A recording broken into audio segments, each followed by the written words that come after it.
difficult. And I actually found that most of the people that I made friends with at school, they were also either a little bit quiet, or they were also different from the other children in some way. So because we were all different, we kind of joined together. But the positive of this is that we learned to, I think we were better people because we learned to appreciate other people and take the time to listen to somebody and find out about them and not make a quick judgment about whether we wanted to be friends or not, just based on first impressions. But I would say that overall my childhood was okay, but then as I become an adult, things have become different. I thought I had everything correct. I knew how to do things and I could cope with my level of sight. But then when I left university, I started to have problems. I first noticed some double vision, and then over time my sight slowly got worse, and I found out it was a problem with my cornea, and that has been more difficult. Trying to adjust to a new level of sight, because I had 21 years of learning to do things a certain way, and it all worked for me. But then suddenly I had to learn to do things differently, and some of the things that I used to be able to do, I couldn't do anymore. At one point, I didn't need to use any special technology to use a computer, but now I could use a computer without it. I used to be able to read a book, just take any book and read it. Now I can't. Now I have to listen to a book or get it on the iPad if the text is very big. So it's a lot of adjustment and it affects every area of life. But then I've been offered the possibility of different treatments. And this can be difficult in itself.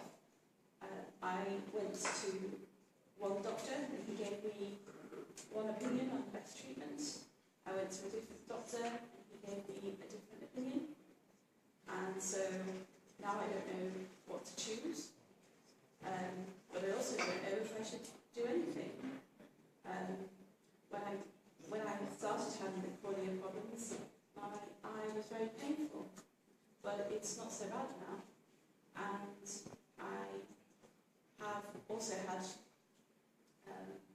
a lot of problems with photophobia, but I don't know if that will go away if I have an operation or not. And I am worried about the number of operations that I have to have in my lifetime, because I'm only 33 now, and I could be alive for another 50 years.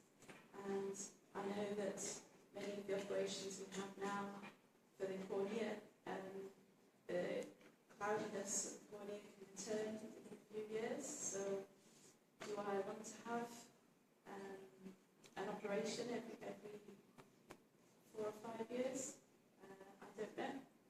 And so there are many struggles and uncertainties, and I worry about the future because I don't know what will happen to my sight in the future and whether I will be able to still do the job that I do now. It is a job that relies on vision to some extent. Although I have the magnification on the computer, if I couldn't do that anymore, I had to use just voice, I wouldn't be able to do my job anymore. And so all these things cause uncertainty and confusion. And being part of Anonymity Network UK and hearing from other people with anonymity, the most common question we have is from parents with new children.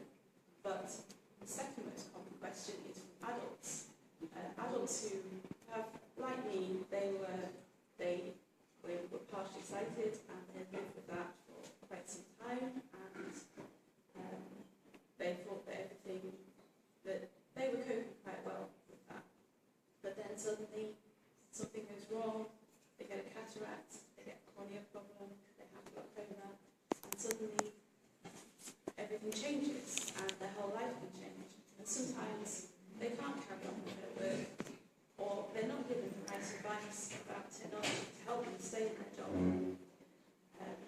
And so their whole life can change, and perhaps they then struggle with just going outside on their own, or doing simple tasks that once they used to be able to do. And they ask about operations, and they say, well, which operation is best? This is going to help me. What is the outcome going to be? And most importantly, they say, what were the experiences of other people down here who had this same operation? And sometimes that can be hard to know, because you can find information on the internet about the operation, but not always about the outcome for people down here. So the message for me is that life with Aniridia, you can have a good life, but you need the right support and the right help, and